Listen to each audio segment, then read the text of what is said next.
एक महिला कुएं से पानी भर रही थी और पानी भरते भरते अचानक ही उसका पैर फिसलता है और वो कुएं के अंदर गिर जाती है। जैसे कुएं के अंदर गिरती है, गिरकर उसकी मौत हो जाती है।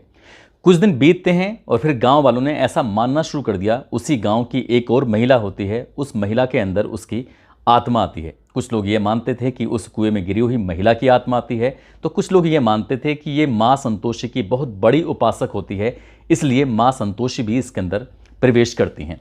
और कुछ वो बातें भी किया करती थी और बातचीत करते करते एक दिन उसने कहा कि मैं 3 दिन के बाद मर जाऊंगी। उसने अपनी मौत की तारीख मुकर्रर कर दी थी, बता दी थी, और जैसे ही ये गांव के लोगों को पता चलता है तो उन्हें यकीन नहीं हो रहा था। ठीक वैसे ही हुआ जैसा उसने बोला। 3 दिन के बाद वो मर जाती है।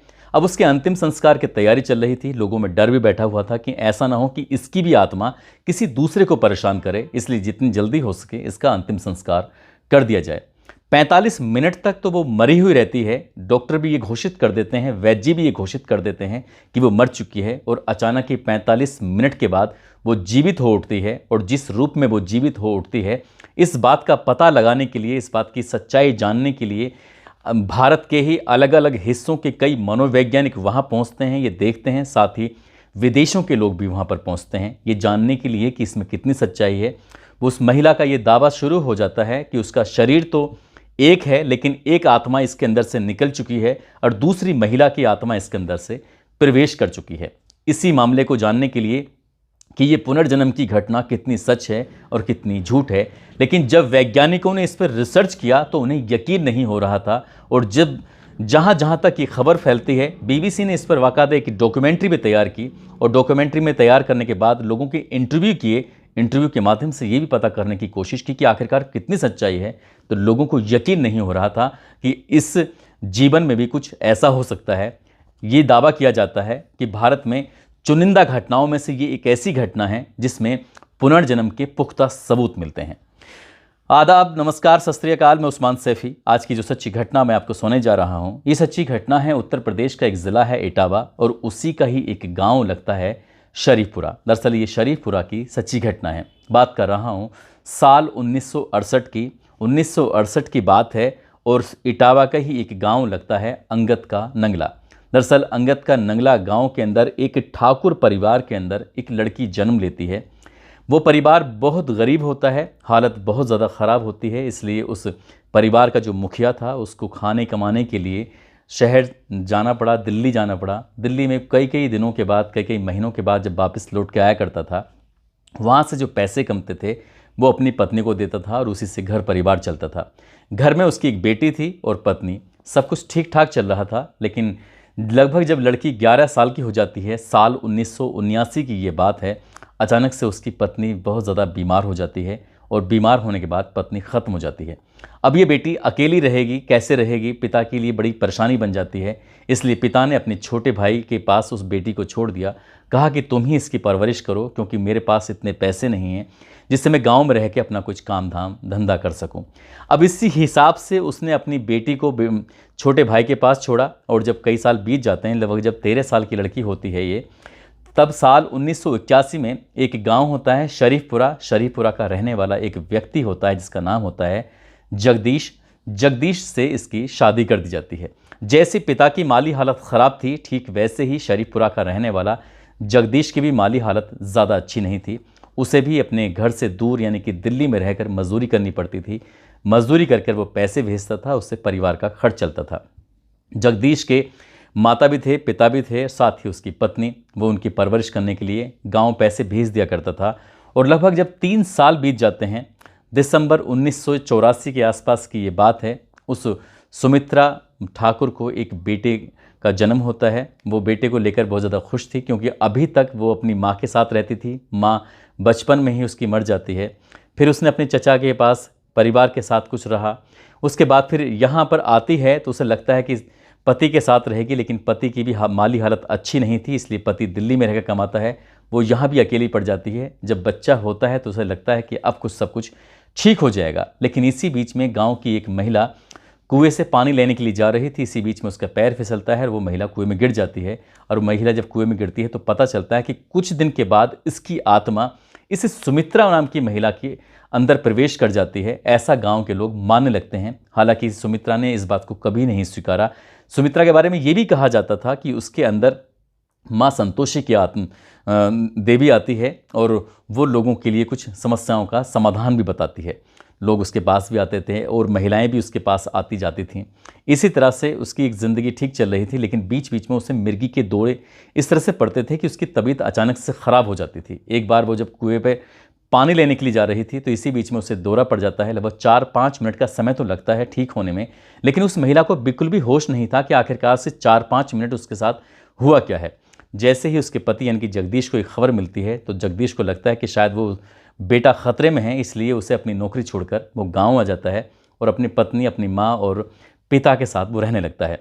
जब घर आया, महिला खाना बना रही है तो खाना बनाते बनाते उसे अचानक से मिर्गी के दौरे पड़ने लगते हैं।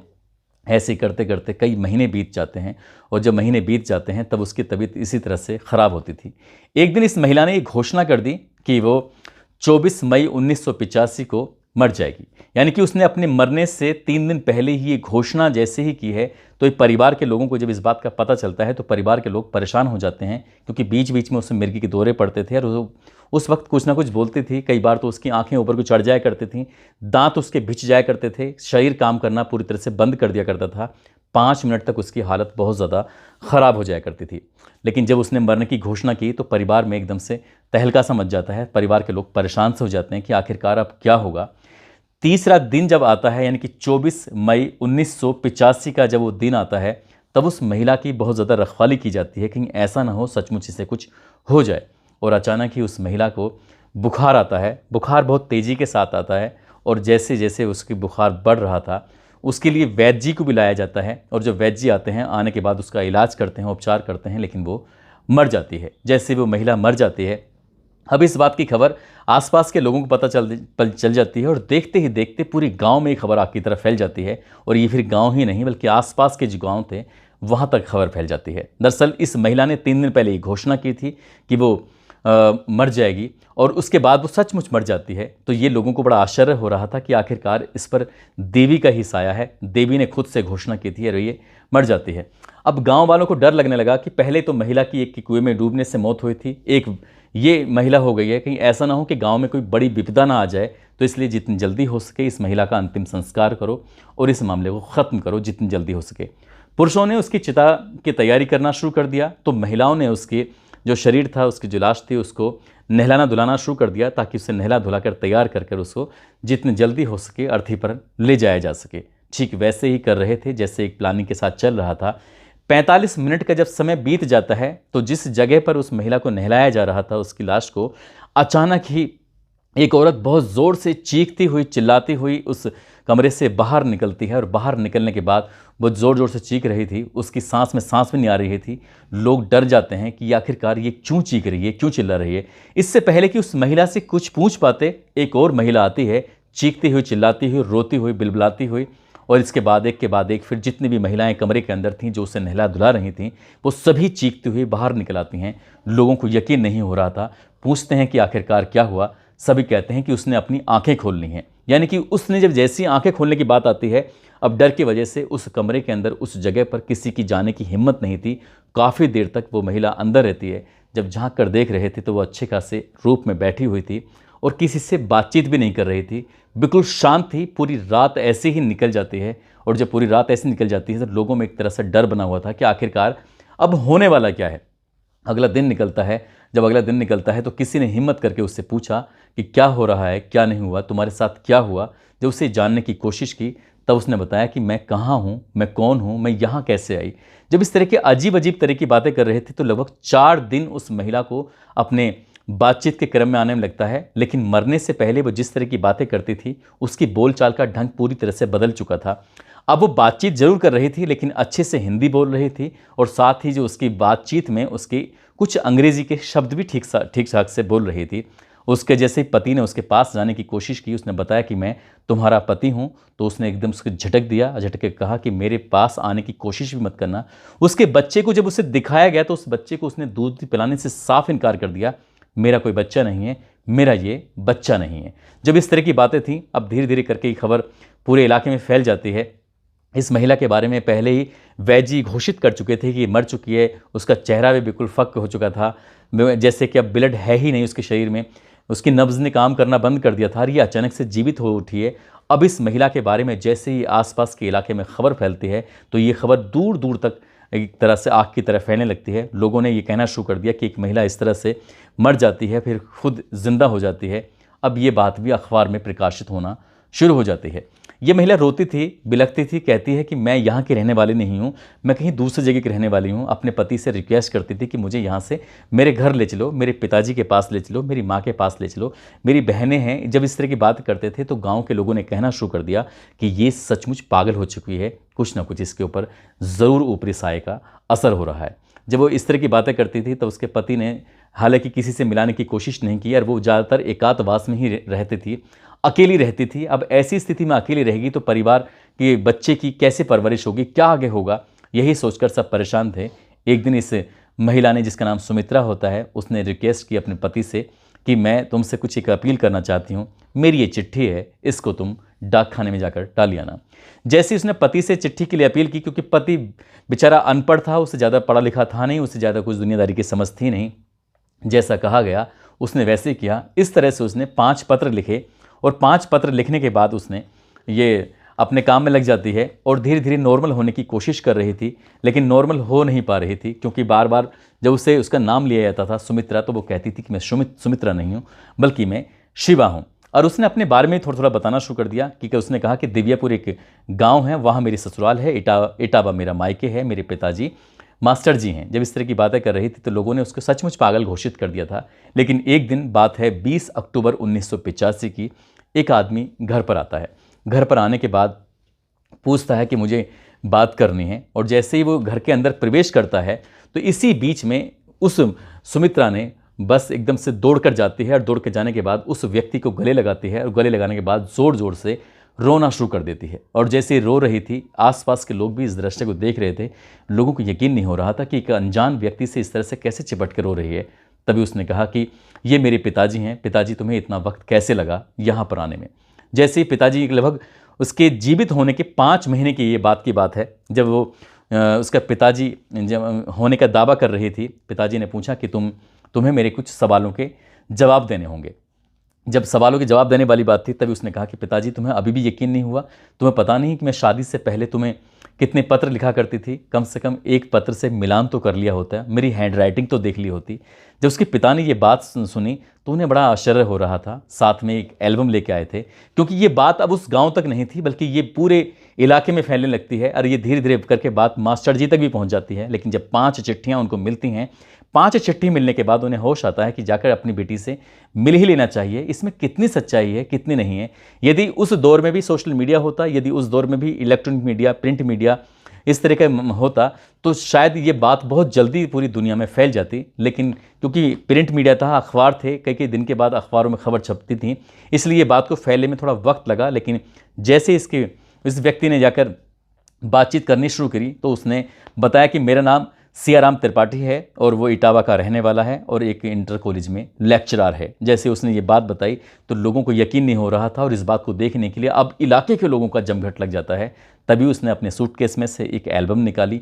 एल्बम निकालने के बाद उसने कुछ फोटोग्राफ्स दिखाने शुरू कर दिए और जैसे वो फोटोग्राफ्स दिखा रहा था तो उसने 18 लोगों में से 12 लोगों को पहचान लिया कि ये मेरे परिवार के फला फला सदस्य हैं।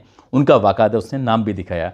तभी उसने उसका परीक्षण करने के लिए दरअसल 3 फोटो जो उसने छुपाए हुए थे अलग से उसने दिखाए। उसने पहला फोटो दिखाया तो उसने कहा कि इसमें कौन कौन है। तब उस लड़की ने कहा, यानी कि सुमित्रा ने कहा, जब उसे सुमित्रा के नाम से बुलाया करते थे तो कहती थी कि मुझे सुमित्रा कहने की ज़रूरत नहीं है, मुझे शिवा बोलिए, मैं शिवा हूँ। तो उसने कहा इसमें मेरे पिताजी हैं, मेरी दादी है, इसमें भाई है, बहन है और उसमें वो खुद है। दरअसल वो फोटोग्राफ जो था वो 18 साल पुराना था। जैसी 18 साल पुराना फ़ोटो उसने लड़की ने देखा तो उस यानी कि सुमित्रा ने देखा तो इसके जो पिता थे यानी कि जो आए थे सियाराम त्रिपाठी, उन्हें यकीन नहीं हो रहा था कि ये आखिरकार 18 साल पुराने फ़ोटो को इसने आखिरकार ऐसे कैसे पहचान लिया। तभी वो दूसरा फ़ोटो देते हैं और उसमें 5 बच्चे होते हैं उस फोटो के अंदर और 5 बच्चों का फ़ोटो दिखाया जाता है, पूछा जाता है कि ये कौन है। 5 बच्चों का भी वो परिचय दे देती है कि ये फला फला बच्चे हैं। इसी बीच में तीसरा फोटो दिखाया जाता है। जो तीसरा फोटो दिखाया जाता है तो उसमें पूछा जाता है कि कौन है, उसमें कहती है कि इसमें माँ है, भाई है और मामी है। अब इस व्यक्ति को यकीन हो चला, उसने अपनी बेटी को गले लगाकर ज़ोर ज़ोर से रोने लगता है। बेटी भी अब रोने लगती है। बाप और बेटी जब एक दूसरे से गले मिल रहे थे, रो रहे थे, तभी वह इस दृश्य को बड़ी संख्या में लोग देखने लगते हैं। उन्हें यकीन नहीं हो रहा था कि ये आखिरकार चमत्कार कैसे हो सकता है। गांव के लोग इस महिला को पागल घोषित कर दिए थे कि ये पागल हो चुकी है, क्योंकि जिस तरह से इसके ऊपर बताते थे कि ऊपरी साया है, जिस तरह से कहते थे कि माँ संतोषी इसके ऊपर आती है, तो इसी तरह से लोगों ने इसे पागल घोषित कर दिया था। लेकिन एक नई कहानी जब सामने आती है तो लोगों को यकीन नहीं हो रहा था कि आखिरकार ये कैसे सच हो सकता है। इसी बीच में एक और फोटो होता है, जो उसकी शादी की एल्बम थी। उस शादी के एल्बम में एक फ़ोटो दिखाया जाता है। जब फ़ोटो दिखाया जाता है तो उसमें कुछ उस पर हाथ रखा जाता है कि ये कौन है, तो उस पर वो चुप हो जाती है, बोलती नहीं है, खामोश हो जाती है। उससे पूछा जाता है कि ये कौन है, तुम इस पर खामोश क्यों हो। यानी कि त्रिपाठी सियाराम जी ने भी ये पूछा, तो उसने कहा कि ये रमा कांति है, रमा कांति यानी कि उसकी ननद है, और इसी ने मेरे सर में पत्थर मारकर मेरी हत्या कर दी थी। जैसे ही ये बात सामने आती है तो लोग सन्न रह जाते हैं कि इसकी हत्या हुई थी। अब इसके बाद अभी तक जो कहानी वो थी जो सुमित्रा बता रही थी शिवा के रूप में, अब वो कहानी थी जो मास्टर जी होते हैं, जिनका नाम सियाराम त्रिपाठी होता है, जो इटावा के एक इंटर कॉलेज के लेक्चरार होते हैं। उन्होंने एक कहानी बताई। उन्होंने बताया कि 24 अक्टूबर 1962 की बात है, इटावा में ही इसका जन्म हुआ था। इसके 2 भाई और 2 बहनें होती हैं। इसका नाम शिवा रखा जाता है।